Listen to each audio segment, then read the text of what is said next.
Hey, I'm Markia. Want to hear something scary? The 13-foot skeleton. Elena couldn't stop thinking about the 13-foot skeleton her family bought last Halloween. 12-foot skeletons were all the rage at the big box stores, but the local mom-and-pop hardware store, King's Things, had to outdo them by making their own one-of-a-kind version of the articulated plastic skeleton with light-up eyes. It was better, they claimed, by one whole foot. It was crudely made compared to the originals, but that made it even creepier. The plastic was dull yellow and filled with cracks. The battery-operated eyes flickered off and on. It looked terrible and sinister, which made it perfect for the holiday. Elena's family went all out with the decorations in the front yard and made the 13-foot skeleton their centerpiece. The whole neighborhood loved it, making Halloween a huge hit for everyone, except Elena. She couldn't shake the feeling of uneasiness the thing gave her and was looking forward to Halloween being over. That is, until her family decided to keep the skeleton around for Thanksgiving. Her older sister was the one that suggested that they keep it, and her parents were delighted. Soon, the neighborhood was too, as the creepy skeleton now held a plastic cornucopia filled with a stuffed turkey. After that, it was inevitable that the skeleton would stick around once the Christmas decorations came out as well. The weird part was, it almost seemed like the skeleton was thriving from all the attention. The cracked plastic bones seemed smoother and wider, and the glow of the stringed lights wrapped around them. The once flickering eye lights now beamed bright and steady. Her dad even sewed together a giant Santa hat for it to wear. It was a jolly nightmare.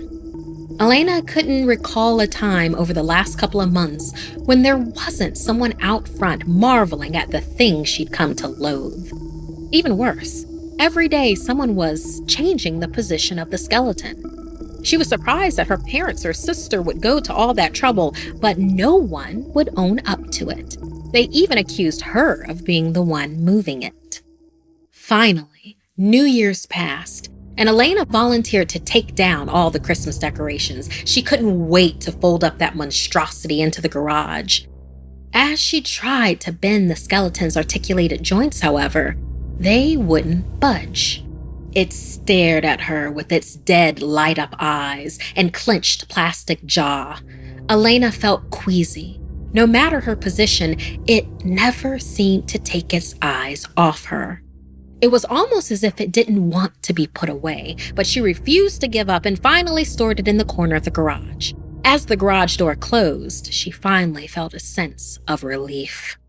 What Elena didn't consider was that coming home from school, she'd enter through the garage into the house. Each time she saw it, the thing appeared to be slowly coming out of its fetal position. She swore its eyes flickered once, despite having its batteries removed. She finally confronted her family about pranking her, but they all denied it. Her sister loudly said how she was over it anyway, and that they should probably throw the huge thing out. One night, Elena got home late, and as she entered the side door of the garage, she noticed the skeleton was gone. Elated to be rid of it, she skipped inside. There, sitting on the couch, was that giant skeleton. Elena began calling for her sister and parents. These pranks were no longer funny, but she couldn't find anyone else at home. When she returned to the living room, the skeleton was turned towards her, its eyes flickering. Elena had had enough and yelled out, "Stop doing this to me! It's not..." Suddenly, the 13-foot skeleton stood up on its own. The lights in its eyes turned bright red. It grabbed at Elena. Its plastic bony fingers cut deep into her arm as she yanked away from it. Terrified, she ran down the hallway towards the front door. Following close behind, the skeleton chased her on all fours, ducking its massive frame into the lower ceiling hallway. Its body screeched against the narrow walls as Elena made it outside. Horror filled her. as she saw the bodies of her family, broken and grotesquely positioned in the yard like decorations. As she screamed, stringed lights lit all around them, putting the grisly scene on full display for the neighborhood. Just then, a bony hand grabbed Elena's ankle, dragging her back into the house.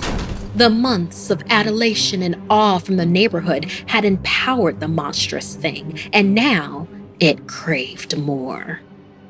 As decorations tightened around her, a broken plastic voice said, "Don't worry, we'll be joining them soon enough."